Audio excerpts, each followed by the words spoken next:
तो ये कहानी है हमारी कहानी के हीरो की। हाँ, उसका नाम क्या है वो जानकर तुम क्या करोगे? उसको हीरो ही कह लो, क्योंकि हीरो तो वही होता है ना जो अपनी तकलीफ से किसी को तकलीफ ना दे। अब हमारे हीरो की अगर पर्सनालिटी की कुछ बात करें तो तुम समझ लो कि 5 फुट 8 इंच का एक लड़का इसके चेहरे पर हमेशा एक स्माइल रहती थी और जो हमेशा नाश्ता खाता रहता था, यहाँ से वहाँ उछलता कूदता। और वो रहता किसके साथ था? अगर इसकी बात करो तो वो हम सबके साथ रहता था। और उसे खुशी किससे मिलती थी? अगर तुम इसकी बात करो तो उसका सारा वक्त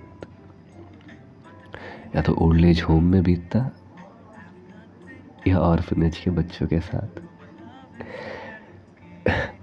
उसके पास जितने भी पैसे होते ना, वो मोस्टली इन्हीं लोगों में खर्च किया करता था।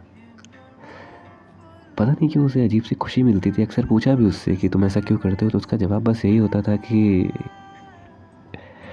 अपने लिए तो सब करते हैं, कभी किसी और की स्माइल की वजह बनकर देखो। और मैं तो बहुत सेल्फिश हूँ, मैं ये सब अपने लिए करता हूँ क्योंकि उनके चेहरे पर स्माइल देखकर मुझे अच्छा लगता है। और जो काम हम अपने लिए करते हैं वो तो सेल्फिश होता है, तो मैं हुआ ना सेल्फिश। इससे ज़्यादा वो कुछ नहीं कहता। हाँ, हम सब जब भी तकलीफ़ में होते तो वो खड़ा हमारे लिए हमेशा रहता था। खुश बहुत रहता था, लेकिन अक्सर उसकी आंखों को देखकर लगता था कि वो बहुत कुछ कहना चाहती हैं, पर कभी कुछ कहता नहीं था। उसके बारे में ज़्यादा कुछ किसी को पता नहीं था। फिर एक दिन मैंने देखा कि हमारा हीरो, जिसकी स्माइल कभी जाती नहीं थी, वो स्माइल एकदम से गायब हो गई। वो शांत सा रहने लगा, उदास सा, और उसके चेहरे पर एक अजीब सा गुस्सा रहता था। वो कभी किसी से कुछ कहता नहीं था, चुप रहता था, गुमसुम रहता था, लेकिन शांत शांत सा रहता था। एक बार वो बैठा हुआ था शांत अकेला भीड़ में। मैं गुजरा उसके पास से, तो मैंने उसको पूछा कि क्या हो गया तुझे? तो उसने बोला कुछ नहीं। मैं तो बहुत बढ़िया हूँ। तो मैंने बोला हुआ क्या? कह रहा यार मैं तो बहुत बढ़िया हूँ ना, हैंडसम इज ऑलवेज, मुझे क्या हो सकता है? तो मैंने उसको बोला कि ज़िंदगी ठीक तो चल रही है ना तेरी? तो कहता है कि ज़िंदगी का क्या है यार, ज़िंदगी बड़ी होनी चाहिए, लंबी नहीं। कुछ समझ में नहीं आया उसका ये जवाब मुझे, और मैं भी वहाँ से चला गया। लेकिन उस दिन के बाद से वो बदल गया था। अकेला अकेला से रहने लगा। जितने भी लोगों से बात करता था उनसे भी बात करना छोड़ दिया। चुप रहता था, शांत रहता था। जिसे कभी गुस्सा नहीं आता था वो लोगों को डांटने लगा था, गुस्सा करने लगा था, फ्रस्ट्रेटेड हो जाता था, इरिटेट हो जाता था।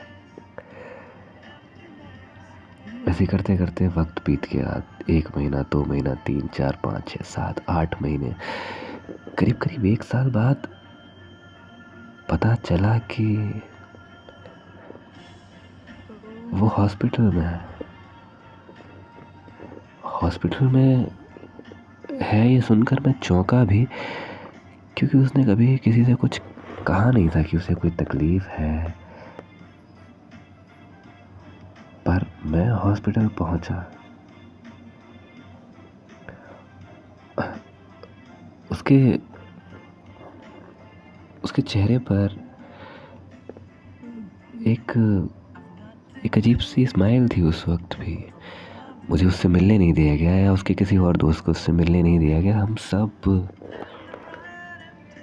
सब हॉस्पिटल में जो जिस वार्ड में वो था उसके बाहर से एक ग्लास से उसको देख रहे थे। उसके चेहरे पर एक पाइप था जिससे शायद उसे ऑक्सीजन दी जा रही थी। एंड हमें कुछ समझ में नहीं आया, मुझे और मेरे साथ जो बाकी लोग थे, कि उसे हुआ क्या है, क्योंकि उसने कभी किसी को कुछ नहीं कहा था।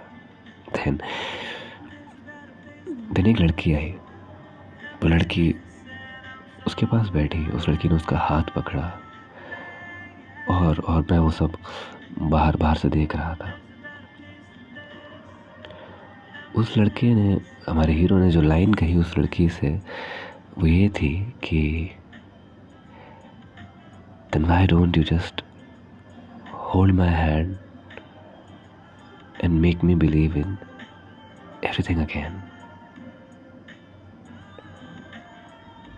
उसके बाद वो चला गया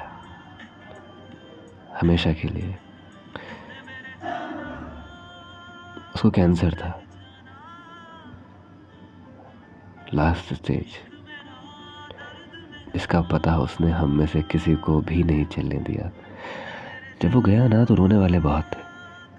वो ओल्ड एज होम के लोग, वो ऑर्फनेज के बच्चे और हम सब, क्योंकि वो हम सब की जान था. लेकिन ये सोच के डर मुझे इसलिए लगता है कि हमें बुखार भी होता है तो हम पैनिक कर जाते हैं, और वो कितना कुछ सह रहा था. उसने किसी को कुछ पता नहीं चलने दिया. और जो महीनों बाद मैंने उसके मुंह से पहली और आखिरी लाइन सुनी थी वो थी उस लड़की को कि then why don't you just hold my hand and make me believe in everything again. Then why don't you just hold my hand